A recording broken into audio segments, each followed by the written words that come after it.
Cinema ಕರ್ತರಿಗೆ competition ಅನ್ನೋದು ಯಾವತ್ತೂ ಇರಲ್ಲ ಸರ್. ಮೊನ್ನೆ ಮ್ಯಾಕ್ಸ್ ಪ್ರೆಸ್ ಮೀಟಲ್ಲಿ ಸುದೀಪ್ ಅವರು ಹೇಳ್ತಾ ಇದ್ರು, ಗುರು ಉಪ್ಪಿ ಸರ್ರು, ನಾನು ಶಿಷ್ಯ, ಗುರು ಬಂದ ಮೇಲೆ ನಾನು ಶಿಷ್ಯನಾಗಿ ಬರ್ತೀನಿ ಅಂತ. ಯಾವತ್ತೂ ಅದು ಕಾಂಪಿಟೇಷನ್ ಮ್ಯಾಟರ್ ಆಗಲ್ಲ ಅಂತ. ಇಲ್ಲ ನೋಡಿ, ಅದೇ ಹೇಳಿದ್ದು ನೋಡಿ, ಅವರೇ ಗುರು ಅಂತ ನನ್ನ ಆ್ಯಕ್ಚುಲಿ ಅಷ್ಟೊಂದು ತಿಳ್ಕೊಂಡಿರೋರು. ಆ್ಯಕ್ಚುಲಿ ಹೇಳ್ಬೇಕಾದ್ರೆ ನನ್ನ 100ರಷ್ಟು ಅವ್ರು ಸಿನಿಮಾ ತಿಳ್ಕೊಂಡಿದ್ದಾರೆ, ನನ್ನ 100ರಷ್ಟು ಅವ್ರಿಗೆ ಕಾಂಟ್ಯಾಕ್ಟ್ ಇದೆ, ಅವ್ರಿಗೆ ಪ್ರತಿಯೊಂದು ಗೊತ್ತು. ಆ್ಯಕ್ಚುಲಿ ಈಸ್ ವೆರಿ ಆ್ಯಕ್ಚುಲಿ ಹೇಳ್ತೀನಿ ಕೇಳಿ, ಪ್ರತಿಯೊಂದರಲ್ಲಿ ನಾನು ಅವ್ರ ಬಗ್ಗೆ ಭಾಳ ಇಷ್ಟಪಡೋದು. ನನಗೆ ಬುದ್ಧಿವಂತ ಅಂತೀರ ನಿಜವಾಗ್ಲೂ. ಆ್ಯಕ್ಚುಲಿ ಹೇಳ್ಬೇಕಂದ್ರೆ ಅವರಷ್ಟು ವಿಚಾರ, ಒಂದು ಮಾತಾಡೋಕ್ಕೆ ಕೂತ್ಕೊಂಡ್ರೇ ಅವ್ರು ಹೆಂಗೆ ಮಾತಾಡ್ತಾರೆ ಅಂದರೆ, ಏನೇ ಇಷ್ಟು ವಿಚಾರ ತಿಳ್ಕೊಂಡಿದ್ದಾರೆ ಅವ್ರು, ಈ ಥರ ಮಾತಾಡ್ತಾರಲ್ಲ, ಒಂದೊಂದು ವಿಷಯನೂ ಡೆಪ್ತಲ್ಲಿ ಹೋಗಿ ಮಾತಾಡೋವಂಥ ವ್ಯಕ್ತಿ ಅವರು. ಇದು ನಾಟ್ ಎನ್ ಆರ್ಡಿನರಿ ಪರ್ಸನ್.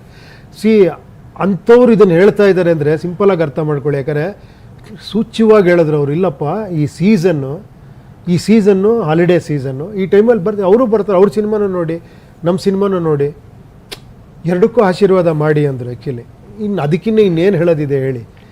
ನಾವು ಅಂದ್ಕೊತೀವಿ ಕಾಂಪಿಟೇಷನ್ ಅದು ಇದು ಅಂತ. ಅಲ್ಲ, ನಮಗೆಲ್ಲ ಈಗ ಹೇಳ್ತೀನಿ ಕೇಳಿ, ನಂದೊಂದು ಸಿನಿಮಾ ಆಗಿದ್ರೆ ಇನ್ನೊಂದು 100 ಜನ ಕೆಲಸ ಮಾಡ್ತೀವಿ, ಇನ್ನೊಂದು 1000 ಜನ ಇದಾಗತ್ತೆ ಅದಕ್ಕೆ.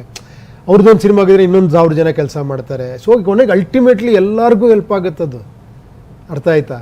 ಇಟ್ ಈಸ್ ಆ ಥರ ಅದು. ಆ್ಯಕ್ಚುಲಿ ಥಿಯೇಟರ್ ನಂಬರ್ಸಲ್ಲಿ ಏನು ಅನಿಸುತ್ತೆ ಸರ್? ಅಂದರೆ 2 ಬಿಗ್ ಸ್ಟಾರ್ ಸಿನಿಮಾಗಳು ಬರೋ ಟೈಮಲ್ಲಿ ಯಾವೆಲ್ಲ ವ್ಯತ್ಯಾಸಗಳು? ಅಕಾಮಿಡೇಟ್ ಖಂಡಿತ ಆಗುತ್ತೆ, ಖಂಡಿತ.